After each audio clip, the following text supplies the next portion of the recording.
Alan Glassman. Alan made his debut here 20 years ago in Salome in the role of Naraboth. I've known Alan for about 25 years, worked together many times. A regular singer. Oh, look at that. She was down here, now she's up there. Okay. A regular singer at the Metropolitan Opera, and how wonderful to have him back here. I assume in your debut as a female role, is that correct? It's my debut in this role, matter of fact, and in a female. I keep thinking back to that. I've never done a female. So what? Let me ask you just to talk about what's been challenging about doing this part. The fat suit, probably the most challenging thing of it. It really, I mean, luckily, I was able to rehearse every day in this fat suit that I was wearing. So I got used to know which moves I could make and which moves I couldn't do. But it was what a great experience. It was really a wonderful experience. And I hope it showed that I was having fun up there, because I was having a lot of fun. Questions? Let's look right here. Yeah. How did you get from inside the oven to backstage? The question was, how did I get from the oven back to backstage? And actually, And how did you come back to life? Well, they actually ate me. They actually did eat me. No, there's a curtain back there that I come out of, and actually, I have to get out pretty soon. They're pouring in this hot ice gas coming in, and I can't breathe too well anyway. So the sooner I can get out of there, the better. So, because I'm going. There's so much dry ice in there that the audience does they not can't even see me. Slip they out can't the back. see me. He slips out the back after he. One day they're going to find me there on the floor, but it's okay. It's all right. I do it for love. There you go. Do it for love. And questions for our maestro or for Alan? I wanted to ask you about your makeup. My makeup? Well, it's interesting. It is a. I've worn things like this before, and it makes it more difficult to sing. What they have to do is a cast of your face. So you, I can't remember the woman's name. I'm sorry. Diane. Thank you. Sorry. Brain dead. So I went to her house, and they do a cast of your whole head. So all you have for about, luckily she didn't take very long. I've done them where they've taken a lot longer. And usually I have straws coming out of my nose, but she didn't do that to me. She was able to keep the nose holes open. But you feel like you are just in a grave, because you're just totally covered up and you can't breathe that well. And you keep saying to yourself, okay, breathe slow, breathe slow, breathe slow. But on top of that, then they have this mask that's from here to here, comes up to here. The forehead and my nose are mine. And then they put makeup on the mask, and they have to use a different mask for every performance. So Diane has to make a new cast for me for every single performance, and every rehearsal we did too. So it's a lot of work, and it takes approximately an hour to put on my makeup. Question back there? Yeah.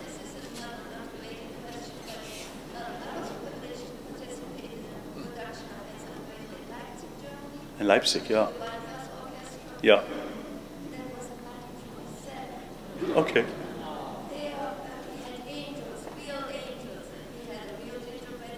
Wow. What? It's for you. Yes. Well, I think the question is the choice of the angels to be chefs at the end of what was the first act here. Opera is one of those art forms that continues to be, part of its greatness is that it continues to be universal and interpreted and reinterpreted and reinterpreted. And clearly with this production, the director and the designer took the concept of hunger very seriously, and that was a big emphasis, the fact that these children were hungry, and the whole role of food. Food is almost its own separate character in this particular production. So this was a choice of the director and the designer, and while I can't speak for them, my assumption is when the children sing their prayer and go to sleep, they made the decision that what would they dream of? And what they would dream of is eating. What they would dream of is food. So that's why the angels in this production are chefs. They chose to do the dream sequence as literally a dream about having a feast, and it was a choice they made that is, is part of the process of producing opera. So these things are interpreted and reinterpreted by artists over the centuries, and that's in my mind that's sort of what keeps them alive. And you know, the next production of Hansel and Gretel we do might be very, very different with a real gingerbread house, but this was a choice they made. Anything you guys would add to that? No, yeah, every production's different, you know, and that's. If I had to do the same thing over and over again, I think I'd be bored out of my mind, I'll be honest. So that's what keeps me going as a performer, is to have different things each time. Question here? Okay, no, good question, good question. The question is, was the food store-bought? Actually, that's an interesting question because the soprano playing Gretel is diabetic. And cannot have sugar or gluten. Is that correct? That's correct. So we actually had to engage a local baker. Who did we engage, Laura? And we recommend it highly. Food's great. So to answer your question, we engaged a local baker to bake all of the things that you saw, all of the food stuff, and they're sugar-free and they're gluten-free. And all that's left over we take to a homeless shelter, all the food that's not used. We've been taking to a homeless shelter. You've been giving it to me, is that? After each performance, so he's trying to giving it to him. Good question. Yeah. The witch, that's... Thank you, my child. When you auditioned, if you did you know you were going to get the witch? That's a good question. I was asked when I auditioned for this, if I knew I was going to get the witch part. I actually did. I don't think I auditioned for this. No, you did not. I did not audition for this. But Christopher, Mr. Mattaliano, has seen me perform a number of times. Many times. I think it was because he saw me in a comic role the last time, and he said, Alan being funny, I think this might work. Yeah. Let me explain. Go ahead. But, you know, a lot of times, yes, I do have to. This particular one, I did not do a formal audition, but when I got asked to do The Witch, I was very excited because I did want to try this role out. And I actually did get asked by the Metropolitan Opera a few years ago to do it there. And I couldn't do it, unfortunately. So this is my first one, and I'm very excited about it. Yes. Question here or there? I saw on the website that your son was going to come and see this new Yeah, we kept it from, well, we told him I was doing The Witch. He didn't know The Witch was a girl. And when I'd been on the road for a while. I had to come straight from Philadelphia here, so I haven't seen him in a while. And I really wanted a hug as soon as I saw him. They came straight from the airport Wednesday night to our dress rehearsal. And he got here, and I really wanted to hug him, and he said, Dad, he's 11. He said, Dad, when you take off all that makeup, then I will hug you. So, no, we did, he was very, but he's seen me perform so many different things, you know, that he's sort of gotten used to it. You know, it's like, it's Dad in a dress, whatever. Yeah. Props are always an issue that maybe they'll work and maybe they won't. Yeah. You kicked the table a couple of times. What Did is I? probably the worst prop failure that you've ever had? The worst prop failure I've ever had? God, should I tell them the Bohème story at the Met? That's pretty much the worst. As long as it's decent. No, it's very decent. It includes a flower pot. And the Met likes to use everything real. I don't know if you guys have ever seen the Zeffirelli Bohème at the Met. It's huge. My debut, I was a baritone and changed to tenor a number of years ago. But my debut at the Met was as a baritone doing Chaunard and La Bohème. And we had been doing a number of performances. We had the last act, we have the big fight scene on top of the house, and we're fighting. And I'm fighting with the Colline, who's a dear friend of mine, John Cheek, and John's about 6'4", 6'5". He's a tall guy, and this was his first performance. And the tenor, who I won't say, was supposed to be on the other side of the stage. And I take a flower pot, which was real, because it's the Met, they have to have everything real, and I throw it at the bass, the flower pot, and he ducks, and it goes over his head, and it goes through this doorway. Well, unbeknownst to me, the tenor was standing directly behind him, and hit him right. You ever hear the story? It's pretty famous. So it hit him right in the face. This is during the performance, and he was knocked out cold. And I saw this whole thing happening in slow motion, and I mean, and they didn't stop. The conductor didn't stop. We kept going.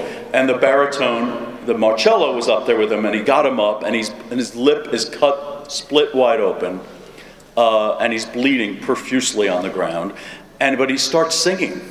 And he's got a handkerchief, and he's holding on his mouth, and he's singing at the same time. They bring out the Mimi. She's wearing a white dress, and it was Elena Contrebash. Yes. And she's got this white dress. He's bleeding all over her. I am in shock. My friend John Cheek loves to tell this story about the flower pot, talking about props. Because he said, Alan, you had to see all the blood left he said all the blood was out of my face. He said, I was in total shock, because I thought I killed him. And yeah, sometimes, but thank God he was okay, by the way. And we finished the performance. They had an ambulance waiting, and they took him to the hospital. And he was fine. He was fine. And he still reminds me of this tenor. Reminds me of it almost every time I see him. But things do happen with props, and things happen. And this show is heavily propped. I check my props diligently. Before every performance, I go back there and I say, this has got to be here, this has got to be here. It's all, we were missing something. I won't tell you what it was, but there was something that was missing tonight, and it was something I couldn't check because it was something that was added on to while I was already there, and it was just something that had been forgotten, and you work around it. You work around it. That's what you do. I get a question. Now, I'm curious, actually, I'm curious actually to ask the same type of question to Ari. Maestro, has there ever been like an incident where you've been in a performance and something totally out of the blue or something totally unexpected happened while you were conducting? Yes, when Alan started. The worst was, believe it or not, La Boheme. Oh, the same opera. He wasn't conducting. New York City conducting mine. And it was about 4 or 5 years ago, and it was opening the season at City Opera, and it was the very first show of the year, and I was conducting. And there was a video presentation first, and some speech from the stage, and none of which I know much about because I'm downstairs in my dressing room waiting. And so then I hear the A, you know, our note that we listen for as conductors of the show. The A starts from the oboe and so on. And I get ready, and it's, of course, everybody's excited and agitated. It's the first show of the year, and I'm excited. So I'm sent out, and I greet the audience. I turn around. I start the show. It's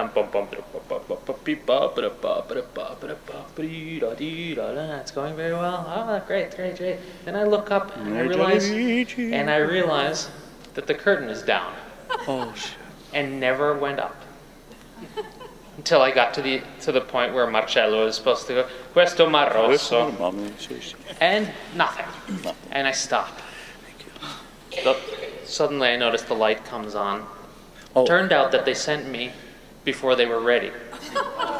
And I had to stop, wait, light went off, and I started the show again. Oh. But that was the worst. That was the worst because there's nothing like getting all the adrenaline up, and then silence, curtain down, and finding all that great energy again. Wow. Gosh, these things happen. These are both. I'm not going to sleep tonight from both these stories. Yeah, I'm not allowed to throw flower pots anymore on stage, so it's fine. Well, listen, I'm afraid we're out of time for questions now because we need to turn the theater back over to the personnel here. So again, I do encourage you, if you're interested, go to Sherman Clay Pianos Friday night at 7 o'clock for more discussion of this wonderful opera. And I always like to say, those of you that come here and buy tickets or donate to this opera company, you are the reason that we put on opera like you saw today. So thank you very much for your support and your involvement with not only Portland Opera, but all the arts here in this great city of ours. So thank you all for coming. We'll see you next